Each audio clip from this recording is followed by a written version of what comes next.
নারীবিদ্বেষ যখন একটা অসুস্থতার পর্যায়ে চলে যায় তখন তার বিরুদ্ধে প্রতিরোধটা ঠিক কেমন হওয়া উচিত?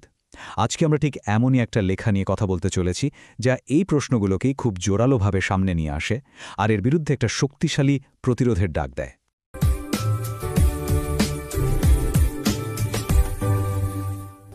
লেখাটা শুরুই হচ্ছে এমন একটা লাইন দিয়ে যা পড়লে এক মুহূর্তের জন্য থমকে যেতে হয়।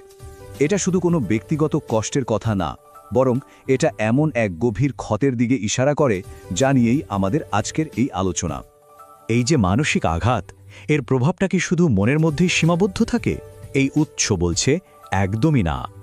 মানসিক চাপ থেকে শরীরে যে কি ভয়ঙ্কর প্রভাব পড়তে পারে, চলুন সেই অদৃশ্য কিন্তু মারাত্মক দিকটাই একবার দেখে নেওয়া যাক। তো আমাদের প্রথম পর্বের বিষয় লুকানো মাশুল। এখানে আমরা দেখব কিভাবে দিনের পর দিন ধরে চলা মানসিক চাপ আমাদের শরীরে তার ছাপ ফেলে যায়। দেখুন, উৎসটি একটা খুবই ভয়ঙ্কর শারীরিক প্রক্রিয়ার কথা বলছে। ব্যাপারটা শুরু হয় মানসিক চাপ থেকে। এই চাপের কারণে শরীর স্ট্রেস হরমোন ছাড়তে শুরু করে। আর এই হরমোনগুলো কি করে? এগুলো আমাদের ধমনীর ভেতরে ধীরে ধীরে প্লাক জমাতে সাহায্য করে, মানে রক্ত চলাচলের রাস্তাটা আস্তে আস্তে বন্ধ করে দেয়। আর এর শেষ পরিণতি হার্ট অ্যাটাক বা স্ট্রোকের মতো মারাত্মক সব ঘটনা। আর ঠিক এখানেই লেখক তার সবচেয়ে কঠিন, সবচেয়ে মারাত্মক অভিযোগটা আনছেন। তার মতে এটা কোনো দুর্ঘটনা নয়, বরং এটা পিতৃতন্ত্রের একটা কাঙ্ক্ষিত ফলাফল, নারীদেরকে এভাবে নীরবে ধীরে ধীরে মৃত্যুর দিকে ঠেলে দেওয়া। এই যে নিপীড়ন, এটা কিন্তু শুধু মানসিক চাপেই থেমে থাকে না। উৎসটা বলছে এটা একটা আজীবনের প্রক্রিয়া। চলুন দেখি কিভাবে একেবারে জন্ম থেকেই নারীদের জীবনকে নানা রকম বিধিনিষেধের নিশানায় রাখা হয়। একদম জন্ম থেকেই নাকি এই বিচার শুরু হয়ে যায়। গায়ের রং কেমন, শরীরের গঠনটা ঠিক আছে কিনা, উচ্চতা কতটা, এসব অদ্ভুত সব মাপকাঠি দিয়ে নারীদের মূল্য ঠিক করা হয়। আর এটা তাদের আত্মমর্যাদায় সারা জীবনের জন্য একটা গভীর আঘাত দিয়ে যায়।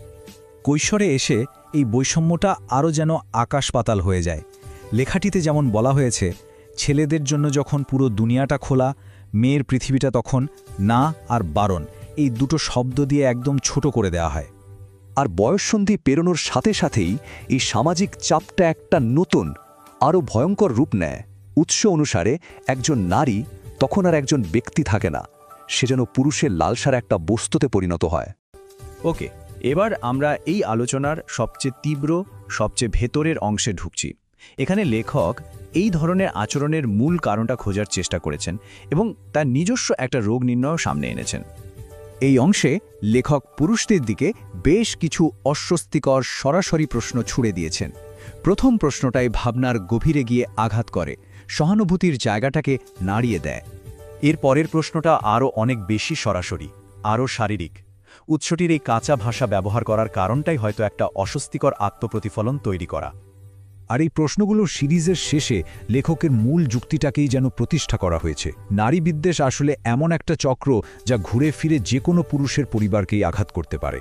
অনলাইন হয়রানির এই যে আধুনিক রূপ, এর জন্য লেখক একটা নির্দিষ্ট নামই দিয়েছেন, অনলাইন যৌন রোগী।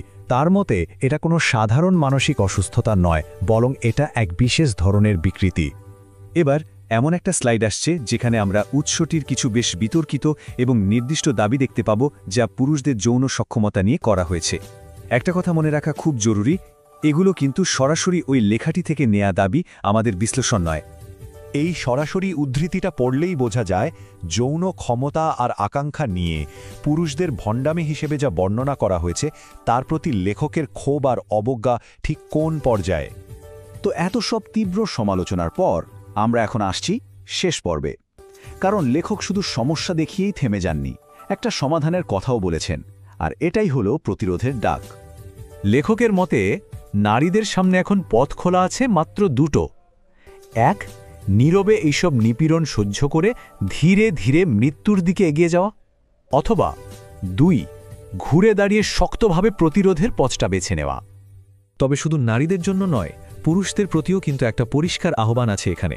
তাদের বলা হয়েছে অনলাইন নির্যাতনকারীদের বিরুদ্ধে রক্ষকের ভূমিকা নিতে, নিজেদের বদলাতে এবং অন্যদেরও বদলাতে সাহায্য করতে। তাহলে প্রশ্ন আসে, সক্ষম পুরুষ বলতে লেখক ঠিক কী বোঝাচ্ছেন? এর উত্তরটা কিন্তু খুব সহজ। বিষাক্ত আচরণের উল্টো পথে হেঁটে একজন সক্ষম পুরুষ নারীকে সম্মান দিয়ে কথা বলে। আর লেখকের মতে এটাই হলো আসল মনুষ্যত্বের শিক্ষা।